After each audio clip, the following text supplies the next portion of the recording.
Hello friends, this is Mary Snoddy. Welcome to my greenhouse. Today I'm going to talk to you about how to assemble and use a Forsyth pot for small-scale home plant propagation.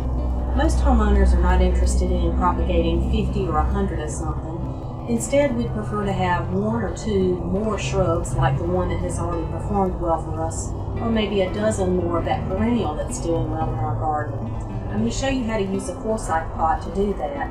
I don't know who Mr. Forsyth was, but he has certainly saved me a lot of money through the years.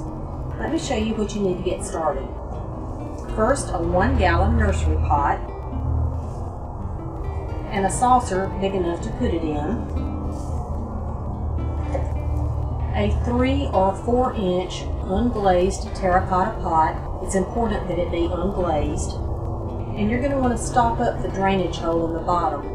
I have used a water-resistant tape here, but you can also use a small piece of crumpled up aluminum foil or a dab of silicone sealant.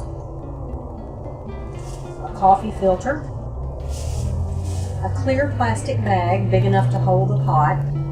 I typically recycle those that I have gotten from the produce department at the grocery store. A couple of dowels or wooden sticks. You can also use chopsticks from Chinese carryout. Watering can, and I particularly like one with this long nose on it.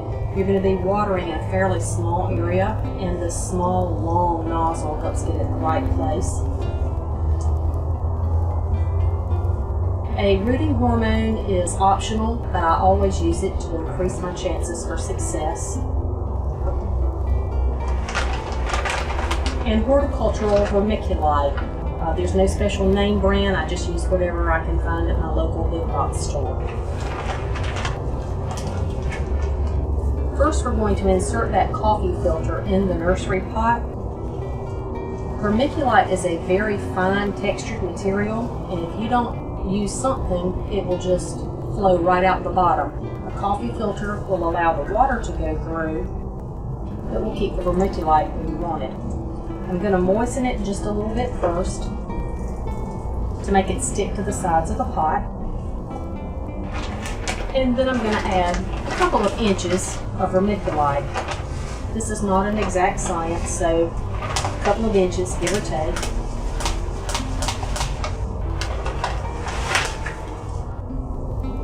Level it off. Soak it till it's very wet. Vermiculite sometimes seems to repel water, hard to get it good and moist. I've found that warm water, if you have access to it, is a way to make that process move a little faster. Then you're going to take your unglazed terracotta pot and put it right in the middle, creating a donut with that as the hole. Then you'll add more vermiculite around the outside edge, between the nursery pot and the terracotta pot. I'm going to hold my hand over here because you really don't want to get particles of vermiculite into that terracotta pot. The terracotta container will be serving as our water reservoir.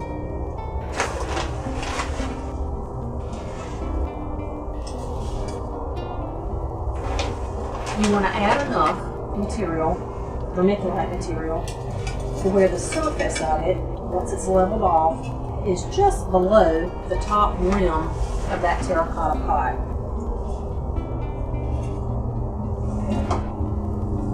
Water it well again. You want it really good soppy bit.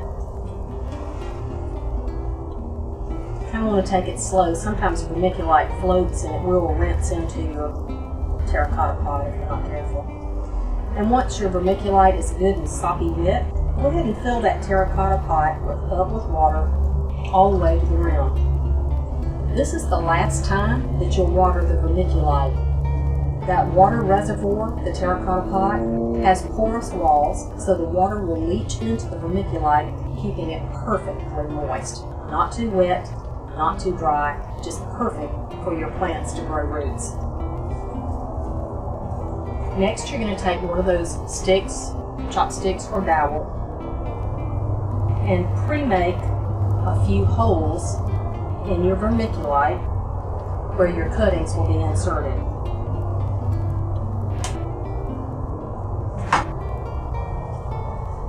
For purposes of today's demonstration, I'm going to propagate this salvia.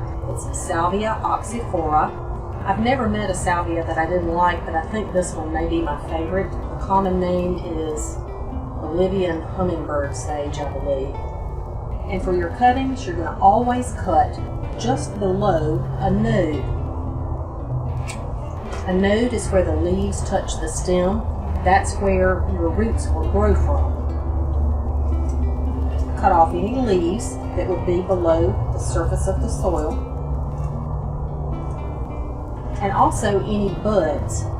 I see that this one has a little bud on it. If you can avoid taking anything that has blooms, you need to do that. Cut off any buds and any leaves that would be beneath the surface of the soil.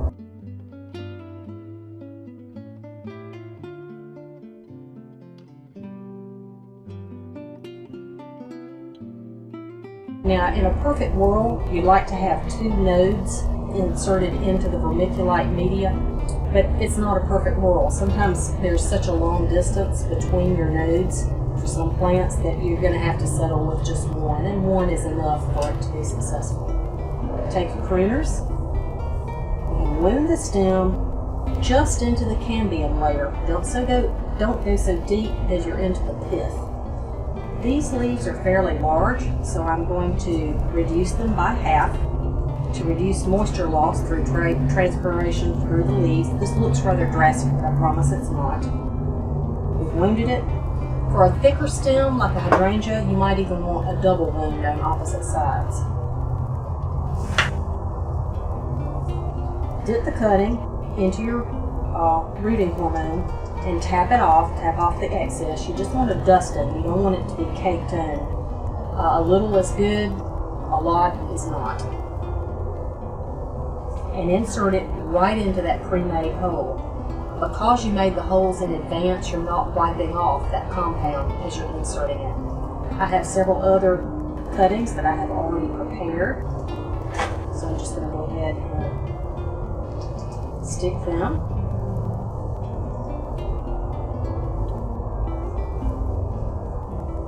You're going to want to leave enough space between your cuttings for them to grow roots, and you should be able to lift them without disturbing your neighbors. So space them out a little bit. There's no advantage to crowding them. Once you have all of your cuttings inserted, firm the vermiculite around those stems. Label your cuttings with what they are and the date that you stuck them. It's easier to forget that than you might believe.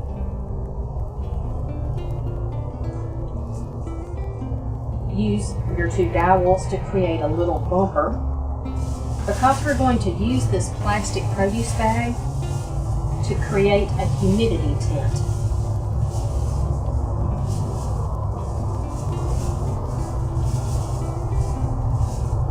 Now, I have a greenhouse, but this is something that you can do in your home very easily. It's self-contained, it's small, just put it in a bright window. And in 4 to 6 weeks, you can start checking for rooting. And the way you do that is to pull on one of the leaves of your cutting, and if there's some resistance, that's a pretty good indication that the rooting process has begun. Plants root at different rates. I have 2 reference manuals that generally I rely on to tell me how long I should expect it to take for rooting to occur. These are my 2 favorites, Making More Plants by Ken Drews and the reference manual of Woody Plant Propagation by Michael Durr and Charles Heiser Jr. Excellent reference manuals.